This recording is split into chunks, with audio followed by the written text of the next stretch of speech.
Salam, salam sehat, salam bahagia buat kita semua. Saudara sekalian, tema hari ini adalah mendapatkan yang terbaik dari Tuhan. Mendapat bagian yang terbaik dari Tuhan.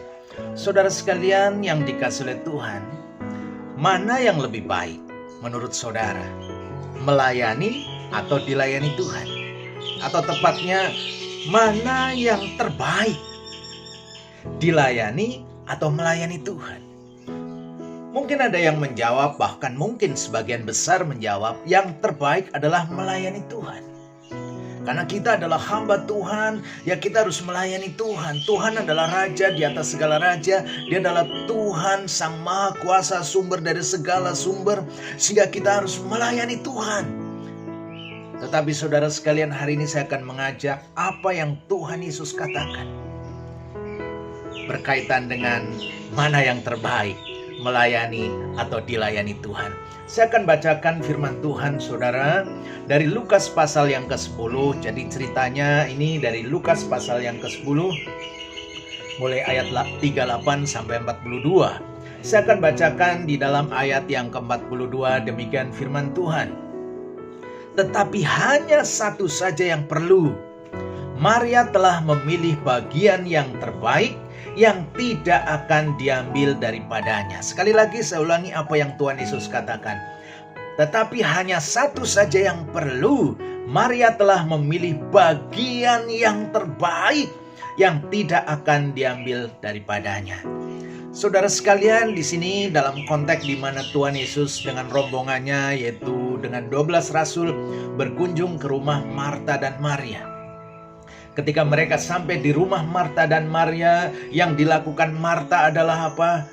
Mempersiapkan atau menyiapkan segala macam hal.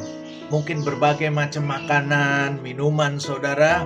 Sampai Alkitab mengatakan, Marta sibuk sekali melayani. Marta sibuk melayani, sibuk sekali melayani. Jadi bukan hanya sibuk, tapi sibuk sekali melayani. Dan dampaknya Tuhan Yesus mengatakan bahwa Marta itu penuh dengan kekhawatiran, menyusahkan dengan banyak perkara. Tetapi terhadap Maria, Tuhan Yesus mengatakan bahwa Maria telah memilih bagian yang terbaik yang tidak akan diambil daripadanya. Nah, apa yang dilakukan oleh Maria sehingga Maria dikatakan memilih bagian yang terbaik? Saya akan bacakan di dalam ayat 39, di situ dikatakan, perempuan itu mempunyai seorang saudara yang bernama Maria. Maria ini duduk dekat kaki Tuhan dan terus mendengarkan perkataannya. Maria duduk dekat kaki Tuhan dan terus mendengarkan perkataannya.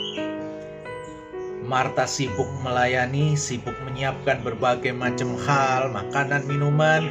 Sementara Maria duduk dekat kaki Tuhan dan terus mendengarkan perkataan Tuhan. Dengan kata lain, Marta sibuk melayani, sementara Maria, dia dilayani oleh Tuhan. Maria duduk dekat kaki Tuhan, dan di situ Tuhan melayani Maria. Dengan apa? Memberikan firman, memberikan tuntunan. Dia memberikan dan memberitahu apa yang menjadi kehendak Allah dalam hidup Tuhan Yesus. Apa yang harus dilakukan dan apa yang akan terjadi. Itu yang diperkatakan Tuhan Yesus, dan Maria mendengar dengan seksama.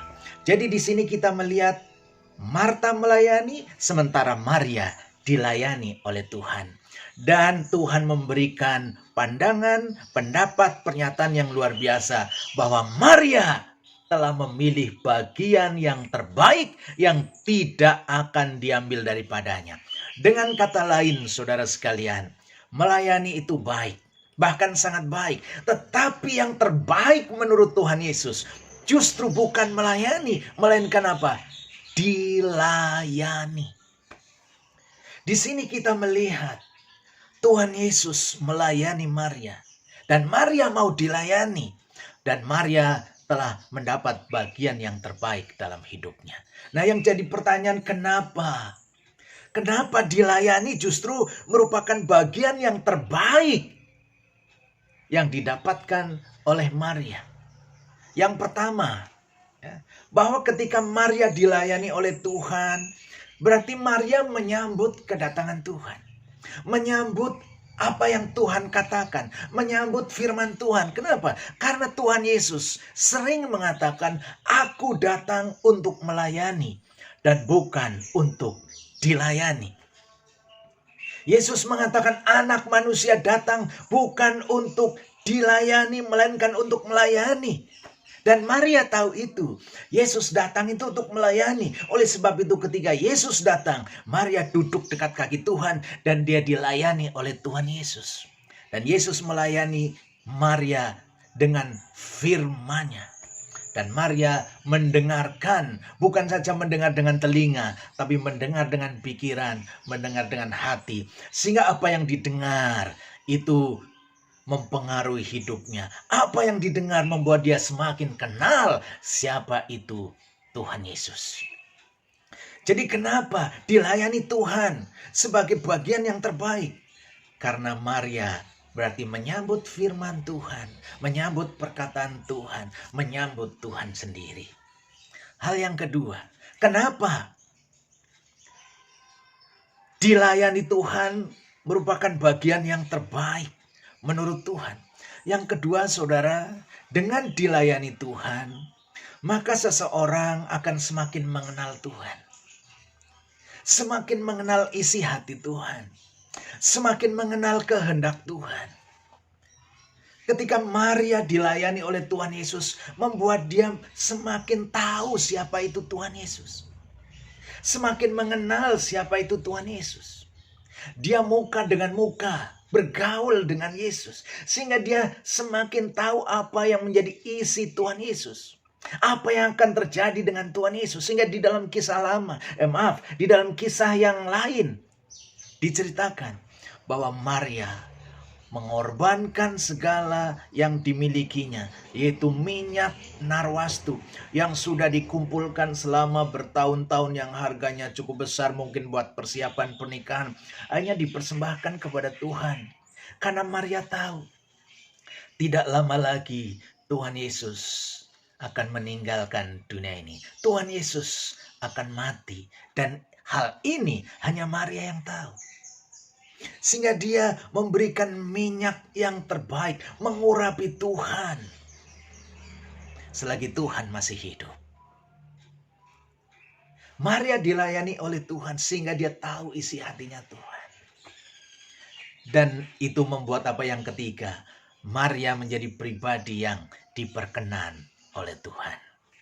Karena apa yang dilakukan, apa yang diperbuat, itu selaras dengan kehendak Tuhan, selaras dengan keinginan Tuhan.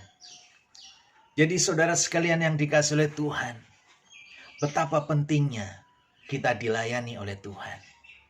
Melayani Tuhan itu baik, saudara, tapi kalau kita sibuk melayani Tuhan tanpa kita dilayani Tuhan, maka kita akan menjadi seperti seorang petinju yang memukul sembarangan, saudara. Kita sibuk, tapi bisa saja sibuknya bukan selaras dengan kehendak Tuhan. Kita sibuk hanya mengejar ambisi kita sendiri, hanya mengejar keinginan sendiri. Tetapi ketika kita banyak dilayani Tuhan, maka kita bergerak sesuai dengan kehendak dan tuntunan Tuhan. Kita tahu tuntunan Tuhan hanya ketika kita dilayani oleh Tuhan. Kita menyediakan waktu khusus untuk terus bergaul dengan Tuhan. Duduk dekat kaki Tuhan dan mendengar suara Tuhan. Membiarkan Tuhan melayani kita. Dan ketika Tuhan sudah melayani kita, maka ketika kita melayani Tuhan, saudara, pelayanan kita akan mendapat perkenanan Tuhan. Karena itulah juga yang dilakukan oleh Tuhan Yesus. Selagi Yesus hidup dalam dunia ini, saudara sekalian, Yesus selalu dilayani oleh Bapa. Oleh sebab itu dia banyak menyingkir, dia banyak menyepi, saudara, untuk apa? Untuk duduk dekat kaki Bapa, mendengarkan suara Bapa, sehingga semua yang dikerjakan oleh Tuhan Yesus hanya apa? Hanya melakukan kehendak Bapa, bukan melakukan kehendak dirinya sendiri. Ketika orang sibuk melayani, Yang dia lakukan sebenarnya adalah bukan melayani Tuhan, tapi melayani diri sendiri. Tapi ketika orang melayani Tuhan dan dia juga dilayani oleh Tuhan, saya percaya, maka pelayanannya akan menjadi diperkenan oleh Tuhan. Tuhan memberkati. Haleluya.